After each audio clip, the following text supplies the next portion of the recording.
Bonjour les amis, aujourd'hui je vous retrouve pour le test de la tablette que j'ai achetée il y a une semaine de ça, la Samsung Galaxy Tab S, première du nom, la version 4G, donc SM-T 705.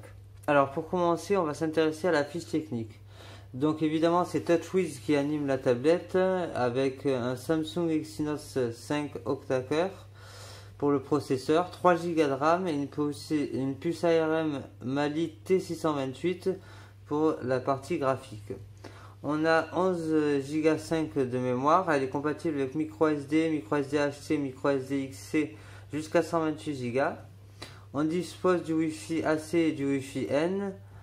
Il n'y a pas de NFC, le port c'est un micro USB. On a l'USB host, ce qui veut dire qu'on peut brancher une manette, une clé USB ou tout un clavier ou tout un tas de choses avec l'adaptateur en USB. Il y a évidemment une puce GPS et la batterie fait 4900 mAh. Elle ne fait que 6,6 mm d'épaisseur et elle ne pèse moins de 300 grammes. Alors, on va commencer par les performances. Bon, comme vous voyez, ça reste fluide, c'est plutôt pas mal. Même pour une tablette qui est sortie en 2014, qui a 5 ans. Il y a eu la mise à jour jusqu'à Android 6 Marshmallow. Pour ma part, pour l'interface, j'ai changé le TouchWiz pour le launcher TouchWiz pour le launcher Google Now qui me permet d'avoir mes actus sur la page de gauche. C'est un launcher qui est vraiment parfait. Moi, j'ai rien à redire là-dessus. Quand on met Google Now, c'est très bien.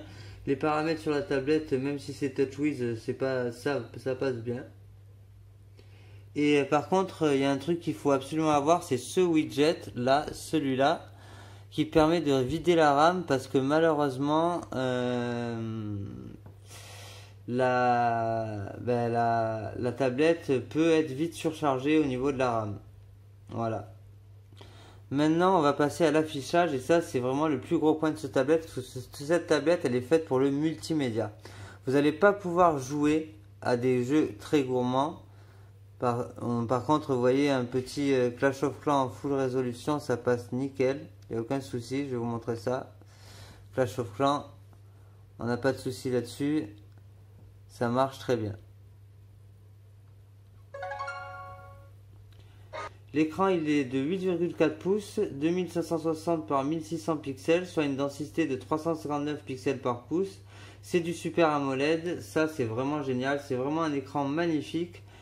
Malheureusement, malgré qu'il soit proche d'une résolution 4K et qu'il soit même dans les 2K, ou même si c'est pas tout à fait une résolution 2K, ça s'en rapproche. Et on ne peut pas balancer de vidéo 4K dessus, ça ne marche pas à cause de la puissance de la tablette. Mais je pense qu'en convertissant une vidéo à la résolution de la tablette exacte, on pourrait peut-être faire passer la vidéo. Il faudra que je fasse ce test plus tard.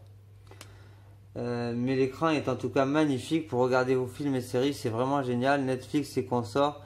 Je vais vous montrer par exemple une petite vidéo en 1080p.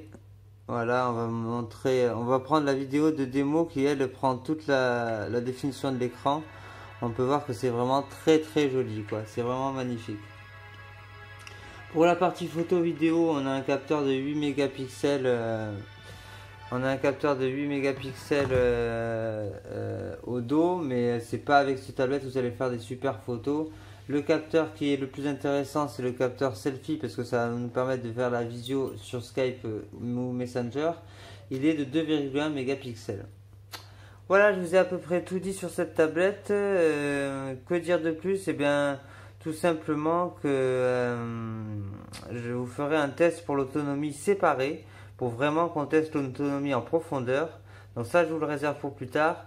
Et voilà, je vous invite à vous abonner à ma chaîne YouTube, à mettre un petit like si vous aimez, et à suivre aussi le compte Instagram. Je vous mettrai tout ça dans la description de la vidéo. Merci de m'avoir suivi, je vous dis à très bientôt.